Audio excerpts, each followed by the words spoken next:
welcome to the next lecture on entity relationship model or the ER model.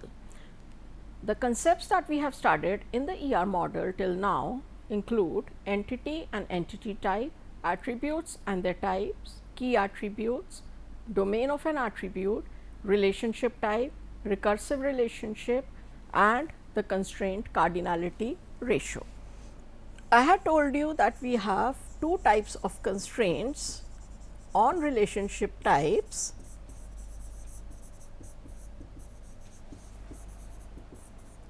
Which are the cardinality ratio, which we have already done, and the participation constraint. Now, let us look at what the participation constraint is. It is also known as the existence dependency. There are two types of participation that an entity type can have in a relationship type: the total participation and the partial participation. Now, let us look at this example where we have the entity types A and B participating in the relationship type R. If I say that all the occurrences of A will necessarily participate in the relationship type R, then we say that A has a total participation in the relationship R. On the other hand, if not all the entity types of the, or if not all the entities of the entity type B participate in the relationship type R, then B is said to have a partial participation in the relationship type R, which means that in a relation R between two entity types A and B, if entity A can exist in the relationship only if it participates in at least one relationship instances R, which means in other words that all the occurrences of the entity type A will necessarily participate in the relationship R. This is the total participation, also called existence dependency, and is shown by a double line between the entity type and the relationship type. On the other hand, if we do not expect every instance of the entity type B to participate in the relationship type R, then B is said to have a partial participation in R, which is shown by a single line between the entity type and the relationship type.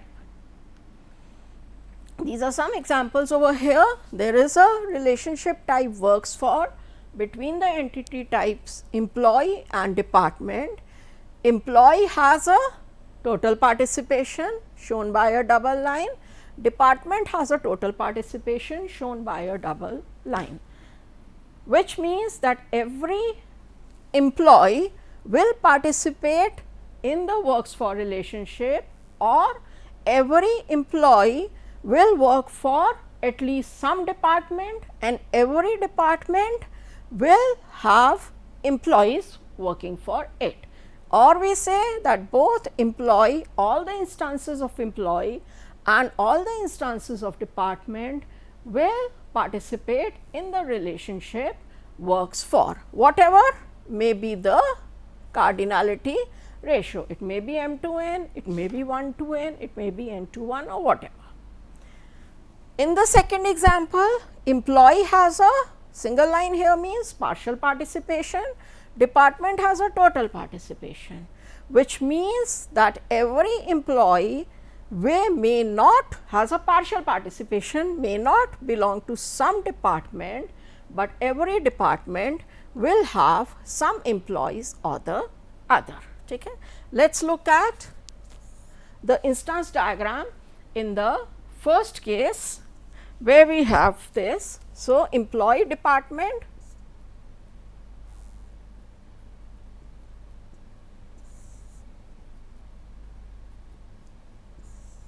let us say this is my employee and this is my department, right. Employees are E1, E2, E3, departments are D1 and D2.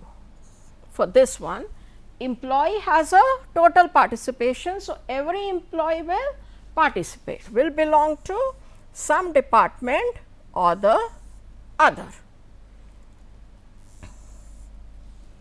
right. Every employee is participating, every department is participating, because again there is a total participation. So, every department is participating over here, right. Is that clear? Now, let us look at for this case where employee has a partial participation, department has a total participation.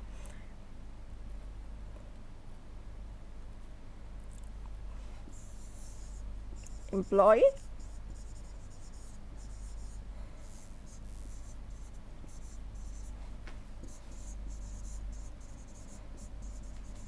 department. Employee has a partial participation, meaning every employee may not participate in this relationship type. So, let us say E1 manages D1, E2 manages D3, but E3 does not manage anybody. Department should have a total participation, meaning that every department, every instance of the department should participate. So, which means that D1 is managed by E1, D2 is managed by E2 and D3 is also managed by E3. Department has a total participation, double line, employee has a partial participation, single line, and the employee E3 is not participating in any relationship instance. Here we have another example, department controls project. Project has a total participation, that every project will be controlled by some department. Department has a partial participation. So, there may be some departments which are not controlling any of the projects. So, this is known as the participation constraint. Let us see over here, we have department, we have project, every project it is a 1:, and also. So, a department can control any number of projects, right.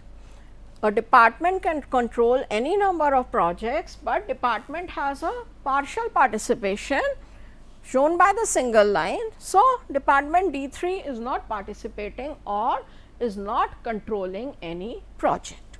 Project has a total participation shown by the double line. So, project P1 it is participating because being controlled by D1, project P2 is participating, project P3 is participating, but since it is a 1:n, so a department can control any number of projects. A project can be controlled only by one department. So, this is what a participation constraint is. Now, what are the attributes of a relationship type? We have till now seen the attributes of entity types, that is the properties or the characteristics which are describing the entity types. Similarly, we can have attributes for the relationship types, that means some characteristics which are describing the relationship types. For example, over here we say we have a relationship type employee to department, the relationship type is manages, and we have shown start date as the attribute for the relationship type. Semantically, we can say employee manages the department on some start date. Over here we say student works on the project for some number of hours. So, these are called the attributes of the relationship type, that some characteristics which will describe the relationship between two entity types. And again, like the attributes to the entity types, these are shown as named ovals. Let us take up an example. Draw an ER diagram for a banking system with the following entities and relationships: account, customer, loan. The three entities are account, customer, loan, and the specifications given are a customer can have any number of accounts. So, we have, that means customer with customer ID, name and address. A customer can have any number of accounts.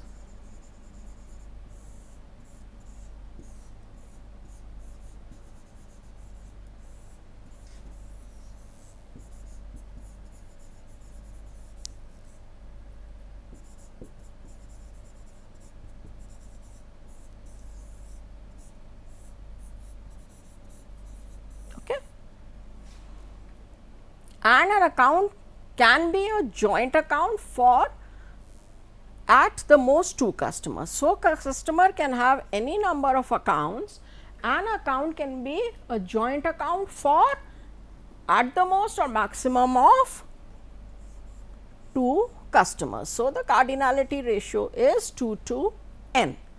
All customers have accounts and all accounts have customers. What does this mean? All customers are having accounts, that means all customers are participating in the have relationship. So, it is a total participation, and all accounts have customers. So, all accounts are also participating. So, it is a total participation. Not all customers have loan. Customers, this means have loan,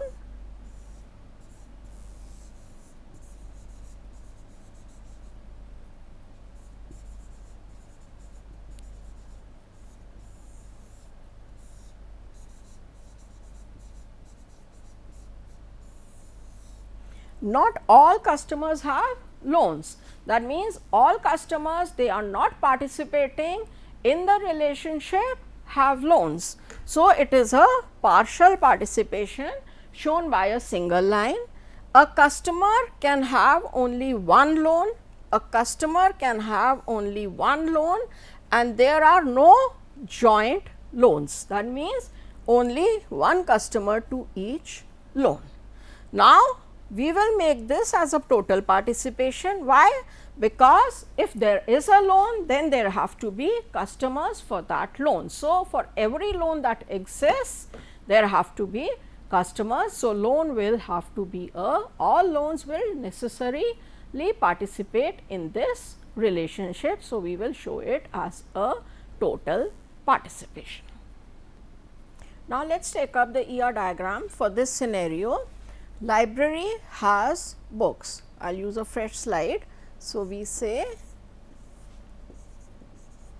library has books, library location name and book is ISSN and title. So, library has a location which can be unique and name, book has ISSN, book has an title. Okay. Borrowers borrow books for a certain time. So, book is borrowed by borrower for a certain time. Now, when we say for a certain time, that means it is a relationship attribute. It is describing the relationship between book and borrower, that the book is being borrowed for a certain time. So, it will be a relationship attribute, right. Books are written by authors. Books are written by author. Author has author ID and name.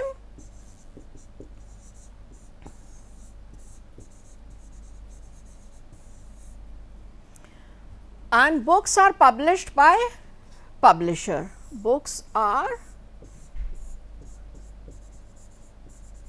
published by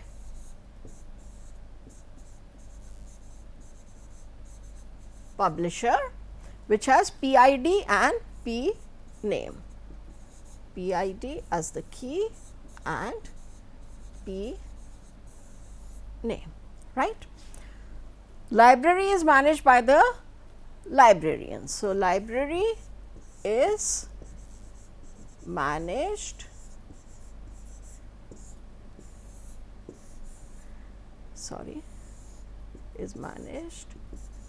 by the librarian with LIT as the key and L name. A borrower can borrow only 2 books. So, a borrower can borrow only 2 books, and since it is not mentioned anything, so we will assume that the book can be borrowed only by one borrower.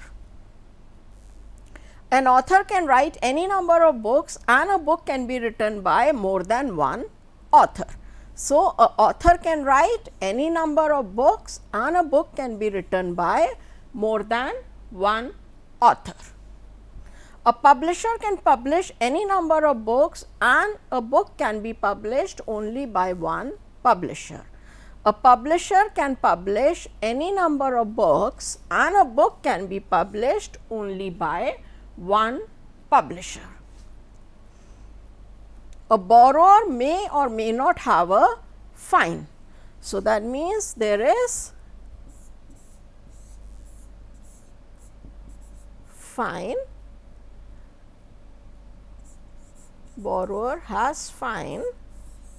Fine is the entity, we can say receipt number and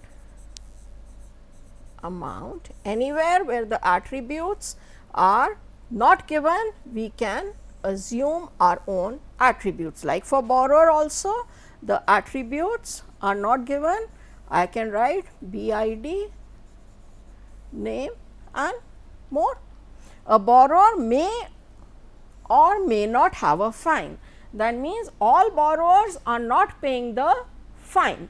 So, which means that in this relationship borrower has fine, not all borrowers are involved. So, there is going to be a partial participation, but if there is a fine, then obviously corresponding to that fine the borrower will be there. So, the fine will have a total participation. Again, we do not have the cardinality ratio over here. So, we can say a borrower can have n number of fines and a fine can be only on one borrower. Here also library has any number of books, a book belongs to a library. So, sometimes the cardinality ratio attributes may not be given in the question. So, we can take our or assume our own specifications. A library is managed by a librarian and a librarian can manage only one library. So, this is the complete ER diagram for this question. The next thing that we will study is the weak entity types. Sometimes the entity types, they may not have sufficient number of attributes to form the key attribute, and such entity types, they are called the weak entity types. And in the relationship, when one of the entity types is the weak entity type, then the other entity type is called a strong entity type, and the weak entity type is said to be dependent on the strong entity type. And generally the weak entity types, they result from existence dependency or total participation that we have just studied. Weak entity types, since they do not have any attribute to form the primary key, they have what is called a partial key or a discriminator, which when combined with the primary key of the strong entity type will form the primary key of the weak entity type. In other words, we can say the primary key of the weak entity set is formed by the primary key of the strong entity set, on which the weak entity set is existent dependent, plus the partial key or the discriminator of the weak entity set. Let us see here. Now, over here we have this ER diagram. Employee is a entity type, dependent of is the relationship type, dependent is the relationship, and in this the meaning of this ER diagram is that employees, they have dependents, or we can say the dependents are dependents of the employees. Now, let us take an example. Dependent may we have name as an attribute with other attributes like sex, birth date and relationship. Let us say the values of names are Amit, Sumit and Ajay. Okay, when I say sex, Amit is male, male, male, male. Let us have one more, Suman female. Then I say birth date, we can have some birth date 1992, 1893, 1720, 1320 and 1894, and then we have the relationship. Can be that he is a child, parent, child and so on, whatever the relationship. Now, we see that none of these attributes of the dependent can alone form the key, because everywhere there is some repetition or the other. None of them can form the key. But if I combine this SSN, which is the unique SSN of the employee, with this, so that means Amit is a child of E1, Amit is a parent of E2, Sumit is, let us say, a child of E3. Similarly, Ajay is a dependent of E4 and Suman is a dependent of E5. This now is unique. Amit alone was not unique, but E1 Amit is unique and E2 Amit is unique. So, what we can do is we can say that name over here in the dependent is the partial key. This along with the primary key of the entity employee forms the primary key or uniquely identifies the dependent. Now, dependent is said to be a weak entity type and the corresponding strong entity type is employee. A weak entity type is always shown by a double rectangle and the corresponding relationship is shown by a double rhombus. And since we said that the weak entity type comes from total participation, so the participation will always be a total participation. Let us look at this example. Book has additions. Now, for any book, the additions can be 1, 2, 3, 4. You have this book database concepts on by Korth, it has additions 1, 2, 3, 4. The database concepts or database systems by Nawathe it has 1, 2, 3, 4 as the additions, though the ISBN numbers of the two books will be different. So, that means again addition, it has no attribute which alone can form the key, but book over here has a primary key.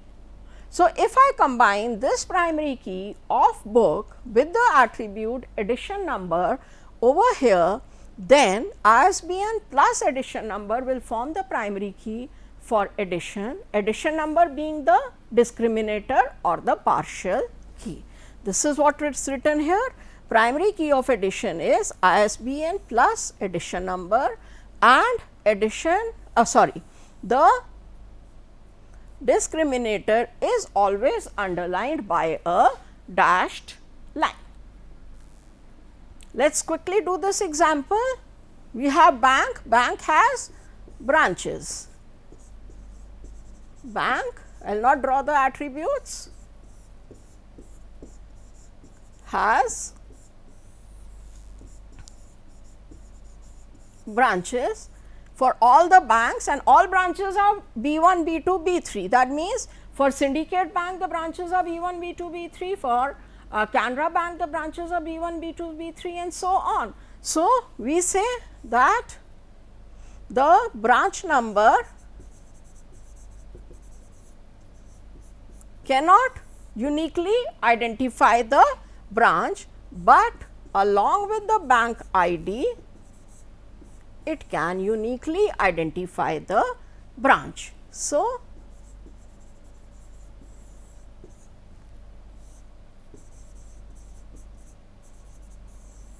we say branch is a weak entity type, total participation and double rhombus over here.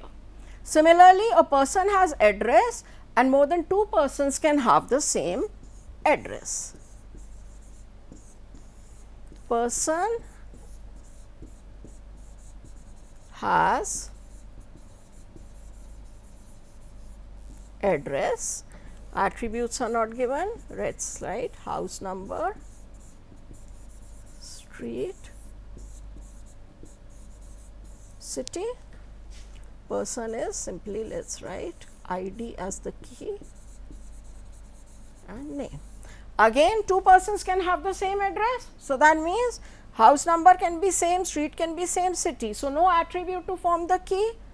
Let us take house number and street as the partial key. ID. So, ID, house number and street will become the primary key for address. This will be a weak entity type, a total participation and a double rhombus over here. Now, we have done the cardinality ratio as 1 to 1, 1 to n, m to n and n to 1. For the cardinality ratio, there is another kind of representation which is called a MinMax representation. That is, it involves associating a pair of integer numbers min-max with each participation of an entity type E in a relationship type R, where 0 is less than equal to min, less than equal to max and max is greater than equal to 1. Let us see over here. Now, what does this is the min-max notation, the min-max notation. This means that an employee can have a minimum of 1 dependent and a maximum of n dependents. A dependent can be the dependent of a minimum of 1 employee and a maximum of 1 employee. Okay? So, that is a min-max notation. Suppose instead of this I had written 0 n. So, an employee can have a minimum of 0 dependents and a maximum of n dependents. An employee can have a minimum of 1 dependent and a maximum of 3 dependents. This is called a min-max notation. So, either we can use the cardinality ratio or the min-max notation in our ER diagram. This is a summary of the notations that we have used in the entity relationship diagram. that is entity shown by a rectangle, weak entity a double rectangle, relationship a rhombus, identifying relationship a double rhombus, attribute oval, key attribute underline the name, multi-valued attribute a double oval, composite attribute, an attribute has paths, derived attribute dashed oval, total participation double line, cardinality ratio 1 to 1, 1 to many and many to many and n to 1 and the min-max notation.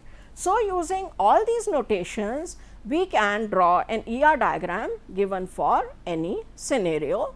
In our next lecture, we will take up some examples of ER diagrams taking into account all these concepts. These are the reference books for the topics that we have covered today. Thank you.